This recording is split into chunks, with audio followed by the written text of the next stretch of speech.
બાબર તાલુકાના કુવાડા પ્રાથમિક શાળા ખાતેના દ્રશ્યો છે, જ્યાં વિધાનસભાના અધ્યક્ષ શ્રી શંકરભાઈ ચૌધરીની ઉપસ્થિતિમાં વાવથરા જિલ્લામાં શિક્ષણ ક્ષેત્રે નવી લોક કલ્યાણકારી પહેલનો પ્રારંભ કરાયો છે, જેમાં બાળકો સાથે મધ્યાહન ભોજન લેવાની પહેલનો પ્રારંભ કરાયો છે.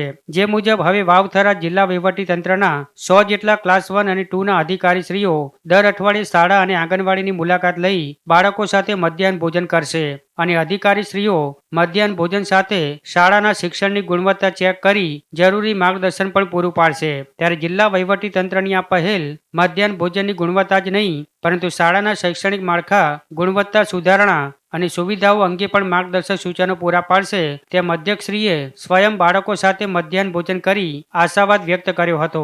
આમ જિલ્લાના 100 અધિકારીઓ દર અઠવાડિયે આંગણવાડી અને શાળામાં જઈને બાળકો સાથે કરશે મિડ ડે મીલ. ત્યારે આ પહેલ વાવથરા જિલ્લાના શિક્ષણ અને પોષણ ક્ષેત્રે પરિવર્તનનો નવો અધ્યાય લખશે તેમ અધ્યક્ષ શ્રી શંકરભાઈ ચૌધરીએ જણાવ્યું હતું.